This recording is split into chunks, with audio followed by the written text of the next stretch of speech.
Hello, my name is Anastasia Dunaev. I am Nicole Nesto.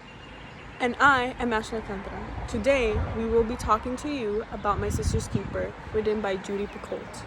Enjoy. My Sister's Keeper is a novel by Judy Picoult. It was published in 2004 and it is based on a real story. It talks about a girl named Kate Fitzgerald who at the age of 2 was diagnosed with an aggressive type of leukemia. After both her parents, Brian and Sarah, and her older brother Jesse, tested negative as a genetic match, her parents decided to do everything they can in their power to save their little girl. They genetically engineered a sister for Kate, who was the perfect donor. Anna was born shortly after, and her parents started harvesting her body parts right from the beginning. At the age of 13, Anna decided that she's had enough, and she went to get a lawyer so she could get a legal control over her own body. On this slide, you'll be able to find a trailer to the movie, a link to the article which the story is based on, and 2 more links to very similar stories. In this slide, I want to talk about universal important themes. In the first one, I want to start with dilemma between right and wrong choices. For example, Anna is trying to understand did she do the right decision, should she sue her parents or not, is it right or wrong. When there is a family relationship between Sarah and Brian, Sarah thinks that she needs to save Kate, so she needs to use Anna. Brian thinks that Kate will die soon and Anna should be free to make decisions by herself. When there is a fakeness in reality, did Anna decided to sue her parents by herself or someone helped her with that? When there is a morality of death and life,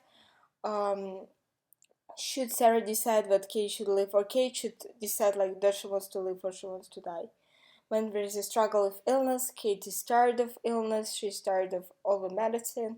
And when there is the identity, Anna is trying to understand herself, who is she? In this slide, I would like to talk about literary devices, and I want to start with symbolism. For symbolism, I have fire and stars, and I think it's the most important symbols where it symbolizes the conflict and relationship between the family and also the struggle and conflict between two sisters who are Anna and Kate. When there is a figurative language, there is a paradox, allusion, flashback, and they both help you to understand what's happening in the past and why Anna decided to sue her parents and why, for example, Campbell the lawyer decided to help her. When there is a foreshadowing, and for foreshadowing I choose the quote, "What age are you when you're in heaven?" It was said by Anna and it foreshadows her death. When there is a conflict and when there is a person versus self, Anna versus herself, she's trying to understand herself, who is she doing the right choices.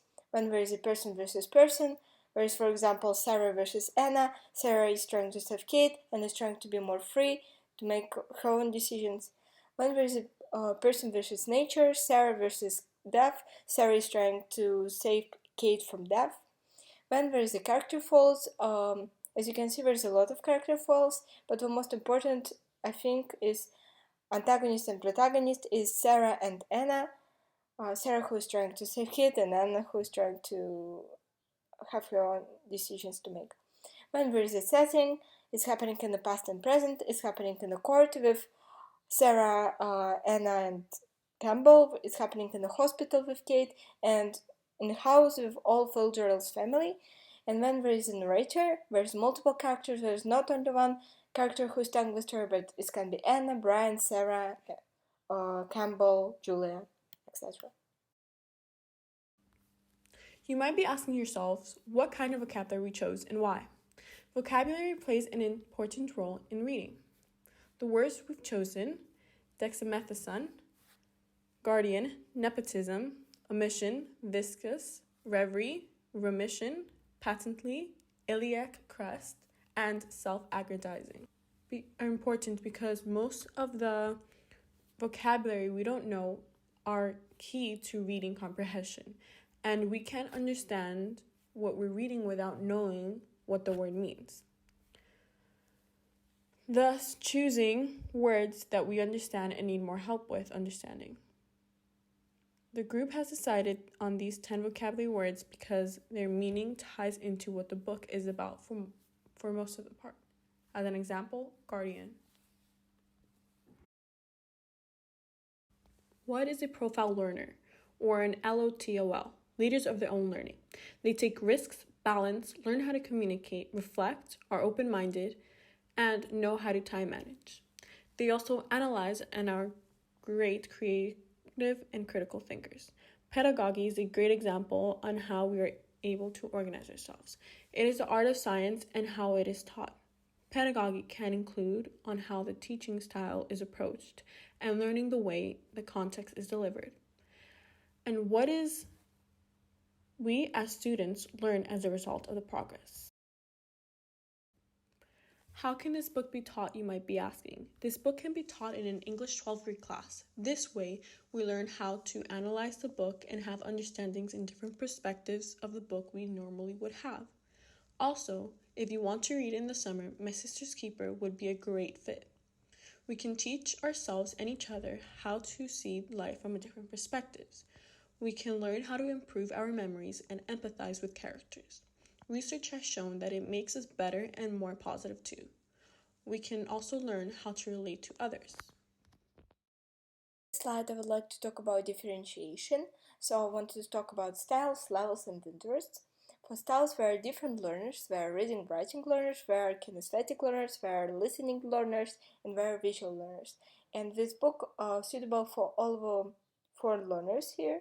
So we can take notes while reading or listening the book. We can draw different scenes of a book in order to understand what's happening in the book.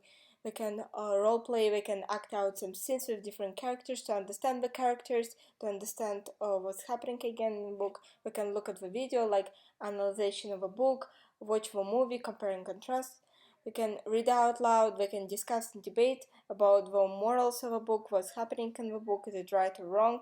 We can do the graphic organizers, like Venn diagram, compare and contrast the characters. When they can write something, like write the letters to the characters, write interviews, write reports on different characters. Then there are different levels, and the most suitable levels for this book is advanced, advanced, and intermediate, because there's really difficult vocabulary in general, and also there is a lot of medical terms.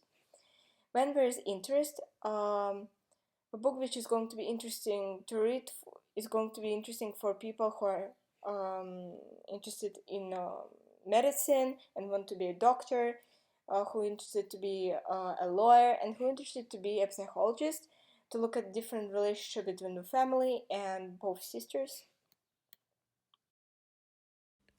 Why might our book be good for students of today? It will help us understand the horizon and gets us out of our comfort zone.